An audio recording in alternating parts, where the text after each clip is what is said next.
Hello students, welcome to my application.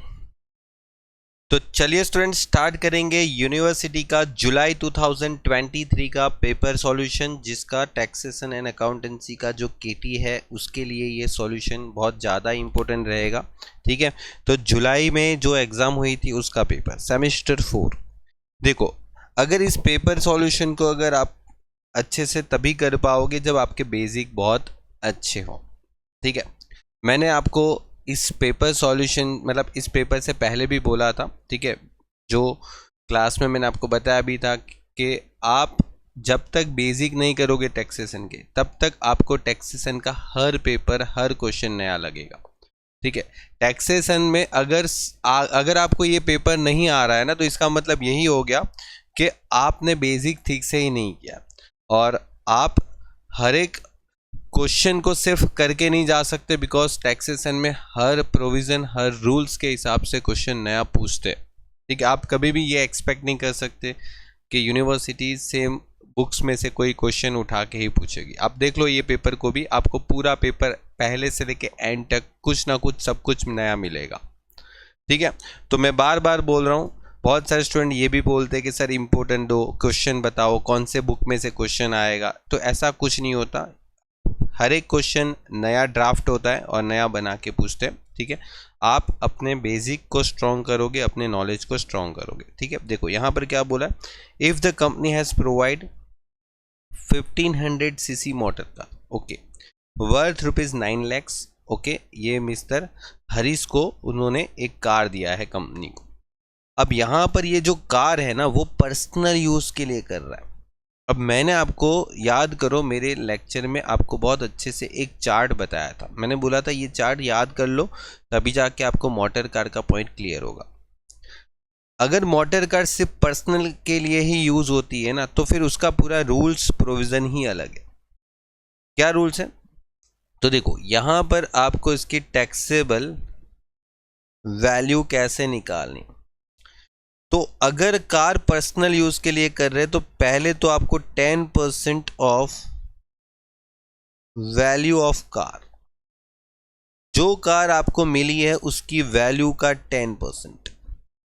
9 lakh की गाड़ी मिली है, 10% हो गया पर एनम, मतलब कि यहाँ पर 90,000 पर एनम का वैल्यू होगा। और ये 10% जो है ना, वो रूल्स है, ये कहीं आसमान से नहीं आया। अगर आप बुक्स में पढ़ोगे, बेसिक पढ़ोगे तो ही पता चलेगा, अदरवाइज तो क्या ही पता चलेगा।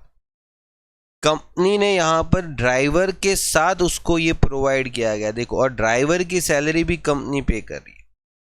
मतलब सैलरी ऑफ ड्राइवर कितना, 8,000 महीने का, तो 12 महीने का ड्राइवर का सैलरी ये भी कंपनी पे कर रही है, तो 96,000 ये हो गया।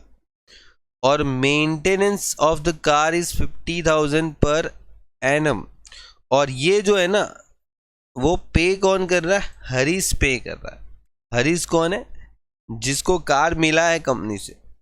हमें टैक्सेबल वैल्यू निकालनी है। अगर हरीश ही कार का मेंटेनेंस एक्सपेंस पे कर रहा है तो हरीश के लिए थोड़ी वो टैक्सेबल होगा। थोड़ा सा बेसिक भी समझो। ठीक है, तो हरीश यहाँ पर कार का मेंटेनेंस एक्सपेंस पे कर रहा है, तो हरीश को ये अमाउंट टैक्सेबल नहीं होगी। हरीश को यहाँ पर कंपनी ने जो गाड़ी दिया उस गाड़ी की वैल्यू का 10%, और कंपनी ने उसके गाड़ी के लिए जो ड्राइवर दिया उसकी सैलरी। ठीक है, क्योंकि वो सैलरी कंपनी पे कर रही है। देखो, अगर ये सैलरी भी अगर हरीश पे करता ना, तो फिर उसको टैक्सेबल नहीं होता। तो यहाँ पर 90,000 एंड 196, मतलब 1,86,000, ये आपका आंसर आ गया। बस इतना करना था और तो कुछ नहीं है, बस यही करना था, यही आंसर है आपका। और ये सब जो है ना, वो मोह माया, ये आपको कुछ काम का नहीं था, बस ऐसे फंसाने के लिए दिया था। चलिए, अभी आपको एक और क्वेश्चन है। Mister Deepika has one house property having the municipality value is 80 lakhs. She pay the municipality tax 50,000 every year. ठीक है, and she has borrowed a loan rupees 50 lakh from the SBI purchasing of the house. ठीक है, घर खरीदने के लिए loan लेना पड़ा उसको।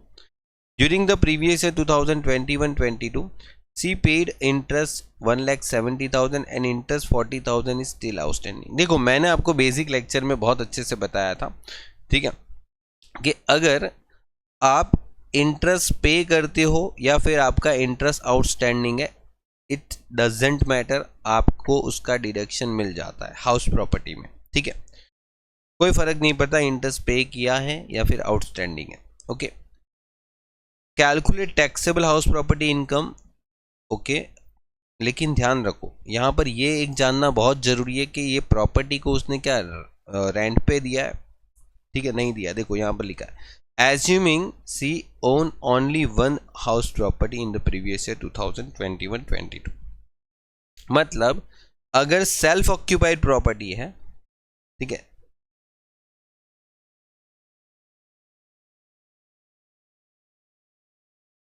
ओके, सेल्फ ऑक्यूपाइड प्रॉपर्टी है तो आपको पता है ना सेल्फ ऑक्यूपाइड प्रॉपर्टी में NAV नेट एनुअल वैल्यू क्या होती है, 0 होती है, और उसमें से हमें डिडक्शन के तौर पे इंटरेस्ट माइनस करना होता है, only interest, interest on loan. तो ये लोन का इंटरेस्ट है ना 170 है और 40,000 जो आउटस्टैंडिंग है, दोनों का डिडक्शन मिल सकता है, और यहां पर टोटल जा रहा है 2,10,000। लेकिन यहां पर एक रूल्स है, क्या रूल्स है कि मैक्सिमम इंटरेस्ट जो है वो आपको सिर्फ 2 लाख मिलता है, उससे ज्यादा का डिडक्शन नहीं मिलता। मतलब ये जो 2 लाख है वो ही आपका क्या हो जाएगा, लॉस हो जाएगा, लॉस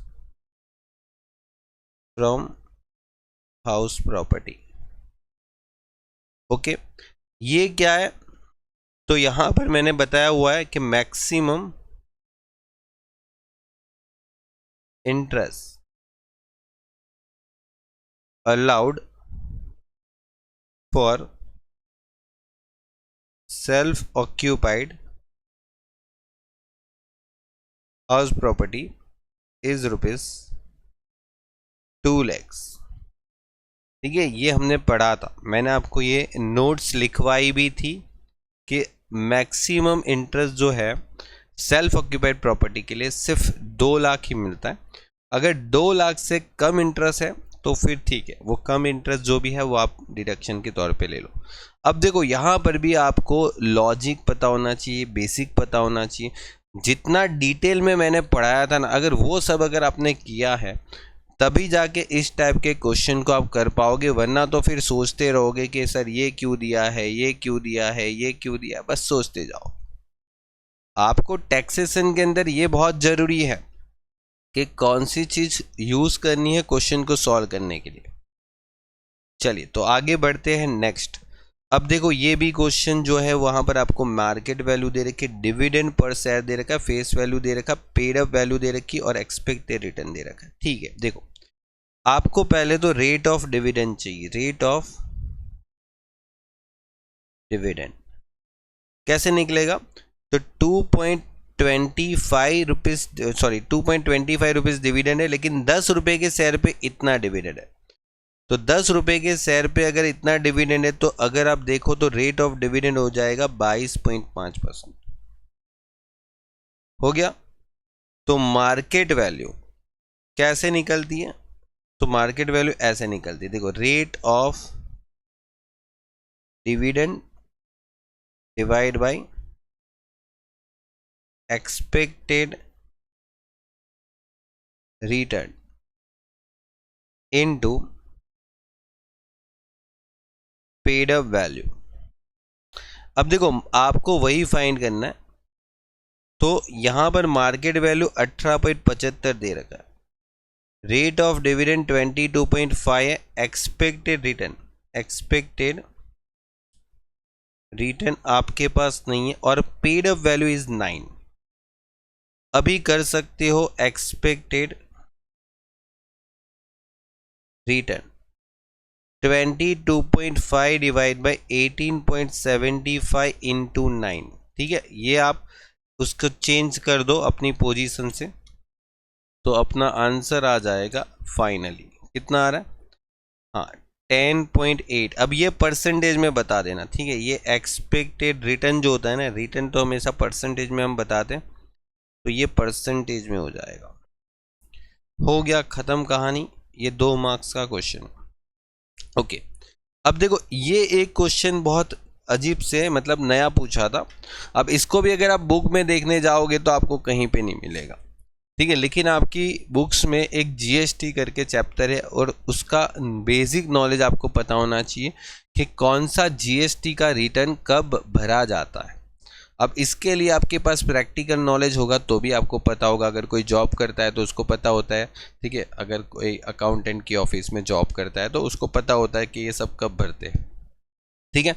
और अगर नहीं पता है तो चिंता मत करो, मैं आपको लिए सारे रिटर्न बता देता हूँ। देखो जीएसटीआर 1, 2, 3 और 4 का पूछा था इन्होंने, और यहाँ पर मैंने आपको सारे के सारे बता दिए। देखो यहाँ पर 1 जो होता है ना, वो supply of goods and service के लिए होता है। 2 जो होता है ना, वो यहाँ पर इनवर्ड सप्लाई और गुड्स एंड सर्विस के लिए होता है, ये आउटवर्ड सप्लाई के लिए होता है, ठीक है। ये मंथली रिटर्न होता है।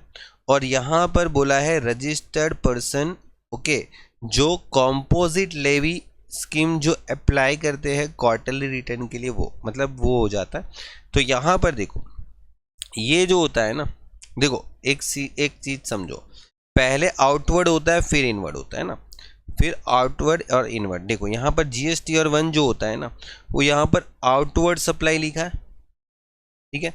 तो ये इसके लिए होता है। फिर जीएसटीआर 2 जो होता है वो इनवर्ड सप्लाई के लिए, ठीक है। तो ये इसके लिए। और ये जीएसटीआर 3 जो है वो मंथली रिटर्न के लिए होता है, okay, monthly return regular basis पे, ओके। और ये जो होता है वो क्वार्टरली जो कॉम्पोजिट लेवी स्कीम को अप्लाई करते हैं उनके लिए होता है, देख लो, ठीक है। A to Z मैंने जितने भी शॉर्ट क्वेश्चन थे आपको सारे बता दिए। आप खुद चेक कर लो, मैंने बाकी सारे रिटर्न भी बता दिए। कल के उठ के अगर वो भी पूछ लिया तो वो भी आपको काम आ सकता है, ठीक है। मैंने जीएसटीआर 5 भी बता दिया, ठीक है, जो नॉन रेसिडेंट टैक्सेबल पर्सन के लिए, ठीक है। जीएसटीआर 3 है जो इनपुट सर्विस डिस्ट्रीब्यूशन रिटर्न है। और फिर जीएसटीआर 7 जो है tax deducted at source return, tax collected at source return, okay, annual return, okay. और जीएसटीआर 10 है फाइनल रिटर्न। और 11 है inward supply statement for a person having unique identify number, मतलब UIN, ओके, कंप्लीट। तो देखो आपको जो पूछा था वो 1, 2, 3, 4 था, और यहाँ पर एक 3B करके भी है जो ऑल डीलर के लिए, ओके। तो ये सब याद रख लो, ठीक है। हो सकता है आगे चल के वापस पूछ सकते हैं, ओके, कंप्लीट। तो देखो मैंने आपको यहाँ पर शॉर्ट क्वेश्चन कंप्लीट करवा दिया, ओके। नेक्स्ट लेक्चर में हम इसके आगे के जो लॉन्ग क्वेश्चन है उसको कंप्लीट करेंगे, ओके। और अगर आपको यूनिवर्सिटी की सारी अपडेट और सारे पेपर सॉल्यूशन के टाइम टू टाइम सॉल्यूशन मैं अपलोड करता हूं, उसकी नोटिफिकेशन मेरी टेलीग्राम चैनल पे भी डाल देता हूं, तो टेलीग्राम चैनल भी ज्वाइन कर लो। काफ़ी हेल्प मिलती है आपकी एग्ज़ाम का अपडेट, और कुछ भी इम्पोर्टेंट्स लास्ट मोमेंट पे भी आता है तो मैं वहाँ पर डाल देता हूँ, ठीक है। तो चलिए, goodbye and take care, और ये वीडियो को अपने फ्रेंड के साथ भी शेयर करें।